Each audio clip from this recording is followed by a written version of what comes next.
All right, today we're going to tear down one of the biggest ideas on the internet, this whole myth of passive income. We're going to dig into a really powerful alternative called the hard work protocol. So yeah, let's just get right into it. So, let me just ask you, are you thinking about an early retirement? Is that the big goal? For so many of us, the answer is a huge, obvious yes. It's kind of the dream, right? The finish line. And this is the phrase that powers that whole dream, isn't it? I want to make money while I sleep and be done by 30. It's this super powerful fantasy that you hear everywhere. Which brings us right to the main thing we're going to pick apart today, the passive income dream. And it's way more than just a way to make money. For a lot of people, it's the whole point. And it's totally understandable, this desire to just escape the 9 to 5, to get out of the daily grind. It's a huge goal for millions of people. It's all built on this idea that work is just something you have to suffer through. But what if that idea is just wrong? The source material we're looking at has a really cool way of framing this.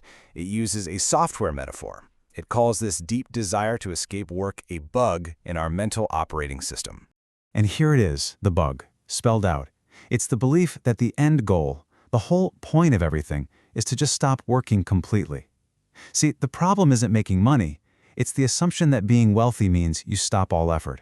So this leads us straight into the tough part, the uncomfortable reality check at the center of this whole idea. That dream we just talked about, well, it might not be real. So here's the first big hit.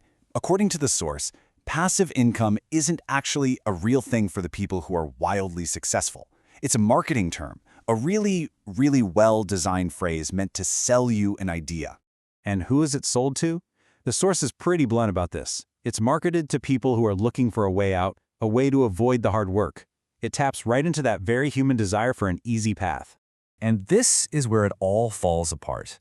The truly wealthy, they don't stop working, they don't retire to a beach for 50 years, no way. They just change how they work. They level up from one challenge to the next. And this explains why chasing that dream is so, counterproductive. It's what the source calls a dopamine trap. See, the hunt for easy money gives you this little thrill, this little rush, but that feeling is the very thing that distracts you from doing the hard, long-term work that actually builds real, lasting wealth. Okay, so if they're not all chasing passive income, what are the wealthy doing? This brings us to a huge concept, the leverage shift. The whole thing boils down to this one fundamental difference. See, most people trade their time for money, and your time, it's finite. There's a hard limit. The wealthy, on the other hand, they trade leverage for money.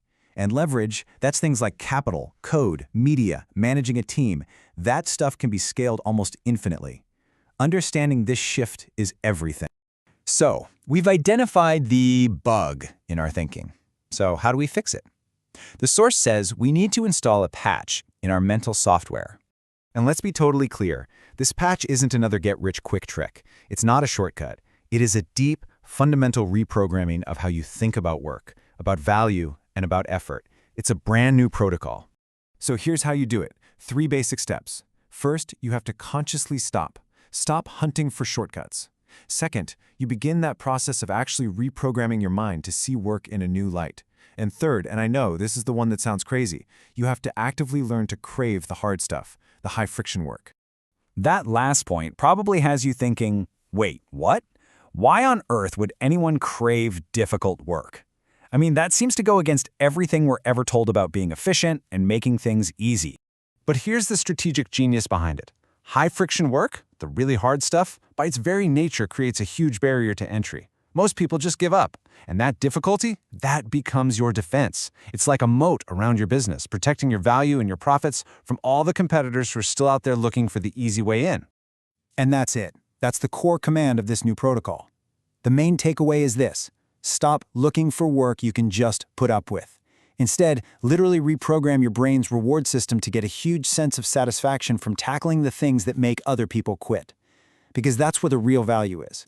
And that leaves us with one final, pretty provocative question to chew on. Look at your so-called passive projects, your side hustles, and ask yourself, honestly, are you actually building scalable leverage that's going to grow over time? Or, and the source puts this so bluntly, are you just effectively unemployed? Are you just stuck in that dopamine trap, feeling busy without building anything real? The answer to that question, it changes everything.